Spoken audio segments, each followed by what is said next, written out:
अस्सलाम वालेकुम guys, welcome back to another vlog. My name is Tanseer Nasir and you are watching my YouTube channel.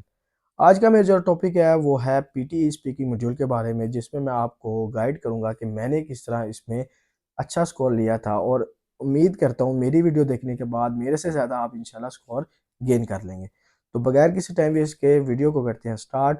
इससे पहले कि मैं वीडियो को स्टार्ट करूँ, आपसे गुजारिश है कि आप मेरा यूट्यूब चैनल जो है इसको सब्सक्राइब कर लें और साथ में लगे बेल आइकन को ज़रूर दबा दें, जिससे मुझे आपसे मोटिवेशन मिलेगी और मैं आपके लिए मज़ीद इंफॉर्मेटिव वीडियो लेके आता रहूँगा।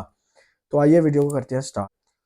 पीटी जो है, पियर्सन टेस्ट ऑफ इंग्लिश जो है, वो किसी भी बाहर की कंट्री के लिए आपको देना ज़रूरी होता है। जैसे आइल्स हो गया, पीटी हो गया, टॉफिल हो गया, ये आपको कोई ना कोई टेस्ट देना पड़ता है जब आप किसी भी अब्रॉड कंट्री के लिए अप्लाई करते हैं। तो मैंने जो है वो पीटी का टेस्ट दिया था, पियर्सन टेस्ट ऑफ इंग्लिश।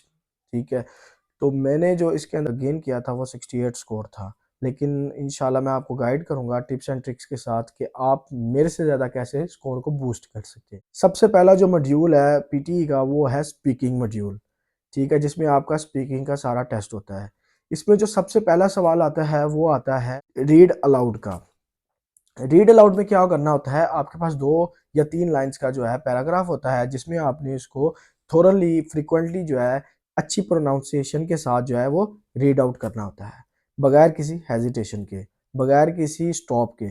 तो आपने उसको रीड आउट करना होता है। हाँ, अगर आपको उसमें बीच में कोई मुश्किल लफ्ज़ लगते हैं तो आप उसको छोड़ भी सकते हैं, स्किप कर सकते हैं। अगर आप उसको प्रोनाउंसिएशन गलत करेंगे या उसको जो है ठीक से नहीं पढ़ेंगे ना, तो उसके जो है आपके मार्क्स जो हैं वो डिडक्ट होंगे, क्योंकि ये एआई बेस्ड टेस्ट होता है। तो इसमें आर्टिफिशियल इंटेलिजेंस इन्वॉल्व होती है, उसने आपको टेस्ट करना होता है, इसलिए आपको बहुत केयरफुल रहना पड़ता है। उसके बाद जो दूसरा सवाल आता है वो आता है रिपीट सेंटेंस का।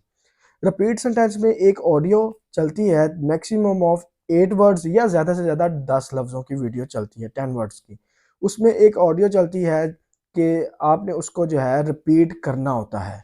जैसे एक ऑडियो चलती है, मिसाल है, this is my school near to my house.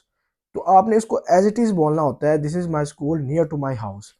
तो अगर आपको बीच में अगर कोई मुश्किल लफ्ज़ है या आपने सुना नहीं है, ऑडियो जो है वो स्किप हो गई है, तो आप उसका एक अल्टरनेटिव हल ये होता है कि आपको अगर 2 से 3 लफ्ज़ भी उसके कीवर्ड्स याद रह गए हैं, आप उसको भी बोल सकते हैं। और लाइन जो सेंटेंस है उसको कंप्लीट या उसको फ्रीक्वेंटली बोलने के लिए आप एंड पे ये बोल सकते हैं, I like it very much, या फिर ये भी बोल सकते हैं, I love Australia. That's it. ये हो गया हमारा रिपीट सेंटेंस। जैसे मैंने आपको सेंटेंस बताया था, this is my school near to my home. अब आपने सुना कि नियर टू माई होम, अब आप क्या करेंगे, आप ऐसे बोल सकते हैं, my school near to my house, I like Australia very much. ये सेंटेंस आपका जो है वो फ्रीक्वेंटली हो गया, क्योंकि फ्रीक्वेंटली जो मार्क्स है ना वो बहुत काउंट होते हैं। तो फ्रीक्वेंटली का आपने जो है वो बहुत ख्याल रखना है कि आपने फ्लुएंसी में बोलना है, बगैर किसी स्टॉप के। इसके बाद जो तीसरा सवाल आता है वो आता है आपका डिस्क्राइब इमेज। जो मैंने इसके अंदर ट्रिक्स यूज़ की थी, टिप्स यूज़ की थी, वो ये थी कि मैंने एक टेम्पलेट याद किया था, और उस टेम्पलेट को याद करने के बाद मेरे सामने अगर कोई भी इमेज आती थी तो मैं उसके अंदर पुट कर सकता था। मैं आपको डिस्क्रिप्शन में भी ऐड कर दूंगा वो टेम्पलेट, वो आप उसको याद करें। इंशाल्लाह उम्मीद है आपका डिस्क्राइब इमेज में अच्छा स्कोर आएगा। इसके बाद जो चौथा सवाल आपका आता है वो आता है रिटेल लेक्चर। अब रिटेल लेक्चर में क्या होता है, एक ऑडियो प्ले होती है, जिसमें आपको एक 1 या 1.5 मिनट की ऑडियो होती है। उसमें आपने उसको बहुत ही वेरी केयरफुल जो है सुनना होता है। आज इसमें जो मैंने टिप्स एंड ट्रिक्स यूज़ की थी वो ये की थी कि आपके पास पेन और पेपर होता है, उसमें आपने क्या करना होता है, जो उसके कीवर्ड्स होते हैं वो लिसन करने होते हैं और वो राइट डाउन करने होते हैं। ये नहीं कि आप पूरा पूरा सेंटेंस जो है वो लिखने बैठ जाएं। आप मैक्सिमम 12 से 15 कीवर्ड्स उसके लिख लें। उसके बाद मैं आपको एक टेम्पलेट दे रहा हूँ डिस्क्रिप्शन में, आप उस टेम्पलेट को याद करके और जो है ना अपने कीवर्ड उसके अंदर ऐड करके अपना डिटेल लेक्चर जो है वो दे सकते हैं। इसके बाद जो लास्ट क्वेश्चन आता है वो आता है आपका शॉर्ट क्वेश्चन आंसर का। उसमें मोस्टली जो होता है वो जनरल क्वेश्चन होता है, और वो इतना इंपॉर्टेंट भी नहीं होता कि हम उसके ऊपर बहुत ज़्यादा प्रैक्टिस कर सकें। इसलिए जो है उसको हम ज़्यादातर मोस्टली स्टूडेंट्स जो है वो स्किप कर देते हैं, या अगर उनको पता होता है तो वो जवाब दे देते हैं, अगर उनको आइडिया नहीं होता तो वो इतना सिंपल सा आंसर दे सकते हैं, आई डोंट नो, और नेक्स्ट फ़ौरन कर दें। तो ये था मेरा आज का व्लॉग।